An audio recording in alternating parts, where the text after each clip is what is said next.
ನಗರದ MKET CBSE ಶಾಲೆಯಲ್ಲಿ ಶ್ರೀಕೃಷ್ಣ ಜನ್ಮಾಷ್ಟಮಿ ಕಾರ್ಯಕ್ರಮ ಆಯೋಜನೆ ಮಾಡಲಾಗಿತ್ತು. ಕಾರ್ಯಕ್ರಮದಲ್ಲಿ ಶಿಕ್ಷಣದಿಂದ ದೇಶ ಅಭಿವೃದ್ಧಿಯಾಗುತ್ತೆ ಹೊರತು ಜಾತಿ ಧರ್ಮದಿಂದ ಅಲ್ಲ. ಇದಕ್ಕೆ ಒಂದು ಒಳ್ಳೆಯ ಉದಾಹರಣೆ ದೊರಕಿತು. ಸರ್ವಧರ್ಮದ ಪೋಷಕರು ತಮ್ಮ ಮಕ್ಕಳಿಗೆ ಶ್ರೀಕೃಷ್ಣ ವೇಷಭೂಷಣ ಧರಿಸಿ ಶಾಲೆಯ ಆವರಣದಲ್ಲಿ ಬಂದಾಗ ಆ ದೃಶ್ಯ ನೋಡಲು 2 ಕಣ್ಣುಗಳು ಸಾಲದಾಗಿತ್ತು. ಪುಟಾಣಿ ಹೆಣ್ಣು ಮಕ್ಕಳು ರಾಧಿಯ ಪಾತ್ರದಲ್ಲಿ ಮಿಂಚುತ್ತಿದ್ರೆ ನೋಡುವರ ಗಮನ ಸೆಳೆಯಿತು. ಕಾರ್ಯಕ್ರಮ ಪ್ರಾರಂಭದಲ್ಲಿ ಜ್ಯೋತಿ ಬೆಳಗುವ ಮೂಲಕ ಕಾರ್ಯಕ್ರಮವನ್ನು ಉದ್ಘಾಟಿಸಿದ್ರು. ಅಧ್ಯಕ್ಷರು ಭಾಷಣ ಮಾಡಿದ್ರು. ನಂತರ ಪುಟಾಣಿ ಮಕ್ಕಳು ನೃತ್ಯ ಮತ್ತು ಪ್ರೀತಿಯ ಮಾತುಗಳನ್ನಾಡಿದ್ರು. ಈ ಸಂದರ್ಭದಲ್ಲಿ ನಮ್ಮ ಎಬಿ ವಾಹಿನಿಯೊಟ್ಟಿಗೆ ಆಡಳಿತ ಮಂಡಳಿಯ ಅಧ್ಯಕ್ಷರು, ಶಿಕ್ಷಕರು, ಪೋಷಕರು ಮಾತನಾಡಿದ್ರು. ವರದಿ Syed Shameer, AB news Kannada, Harihar.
Ready ಮಾಡೋಕೆ ಆ ಥರ ಮಾಡ್ತೀವಿ. ಆದರೆ ಆ ಟೀಚರ್ಸ್ ಪ್ರತಿಯೊಂದು ಮಕ್ಕಳನ್ನು ಕೂರಿಸ್ಬಿಟ್ಟು ಚೆನ್ನಾಗಿ ಎಲ್ಲ ಎನ್ಕರೇಜ್ ಮಾಡಿಬಿಟ್ಟು ಡ್ಯಾನ್ಸ್ ತುಂಬ ಚೆನ್ನಾಗಿದೆ. ಮಕ್ಕಳನ್ನ ಮನೆಯಿಂದ ರೆಡಿ ಮಾಡ್ಕೊಂಡು ಬಂದರೆ ಟೀಚರ್ ಎಲ್ಲ ರೆಡಿ ಮಾಡ್ತೀವಿ. ಮನೆಯಿಂದ ರೆಡಿ ಮಾಡ್ಕೊಂಡು ಸೆಪ್ಟೆಂಬರ್ 3 ಇವತ್ತಿನ ದಿನ ಎಂಕೆಟಿ ಸಿಬಿಎಸ್ಇ LKG ಮತ್ತು UKG ಮಕ್ಕಳಿಗೆ ಕೃಷ್ಣ ಜನ್ಮಾಷ್ಟಮಿಯನ್ನು ಸೆಲೆಬ್ರೇಟ್ ಮಾಡಿದ್ರು. ತುಂಬ ಚೆನ್ನಾಗಿ ಆಚರಣೆ ಮಾಡಿದ್ದಾರೆ. ಮಕ್ಕಳು ತುಂಬ ಚೆನ್ನಾಗಿ ರೆಡಿಯಾಗಿ ಬಂದಿದ್ದಾರೆ. ಎಲ್ಲರೂ ರಾಧಾ ಕೃಷ್ಣ ಆಗಿ ಬಂದಿದ್ದಾರೆ. ಆಮೇಲೆ ಡ್ಯಾನ್ಸಲ್ಲಿ ಇರುವಂಥ ಮಕ್ಕಳು ಮಾತ್ರ ಅಲ್ಲ, ಯಾರು ಡ್ಯಾನ್ಸಲ್ಲಿ ಇರೋ ಆ ಮಕ್ಕಳು ಸಹ ರಾಧಾ ಮತ್ತು ಕೃಷ್ಣ ಆಗಿ ರೆಡಿಯಾಗಿ ಬಂದಿದ್ದಾರೆ. ಸೊ ನಾನು ಸ್ಪೆಷಲ್ ಆಗಿ ಟೀಚರ್ಸಿಗೆ ಥ್ಯಾಂಕ್ಸ್ ಹೇಳಕ್ಕೆ ಇಷ್ಟಪಡ್ತೀನಿ. ಯಾಕಂದರೆ ಟೀಚರ್ಸ್ ತುಂಬ ಪೇಷನ್ಸಿಂದ ಮಕ್ಕಳಿಗೆ ಶ್ರೀಕೃಷ್ಣ ಜನ್ಮಾಷ್ಟಮಿ ಕಾರ್ಯಕ್ರಮವನ್ನು ಆಚರಣೆ ಮಾಡ್ತಾ ಇದ್ದೀವಿ. ಬಹಳ ವಿಜೃಂಭಣೆಯಿಂದ ಕಾರ್ಯಕ್ರಮ ನಡೀತು.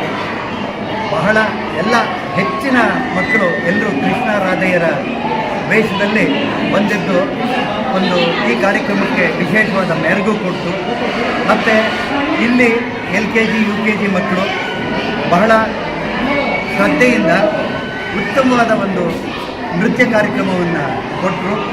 ಅದಕ್ಕೆ ತಯಾರು ಮಾಡಲಿಕ್ಕೆ ನಮ್ಮ ಎಲ್ಲ ಅಧ್ಯಾಪಕರು ಈ ದಿನ ನಮ್ಮ ಶಾಲೆಯಲ್ಲಿ ಕೃಷ್ಣ ಜನ್ಮಾಷ್ಟಮಿಯನ್ನು ಆಚರಿಸಿದ್ವಿ.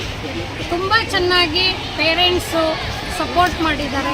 ಎಲ್ಲ ಚೆನ್ನಾಗಿ ಡೆಕೋರೇಟ್ ಮಾಡಿ ಮಕ್ಕಳನ್ನ ಕೃಷ್ಣ ರಾಧೆಯರ ಡ್ರೆಸ್ ಹಾಕಿ ಕಳಿಸಿದ್ದಾರೆ.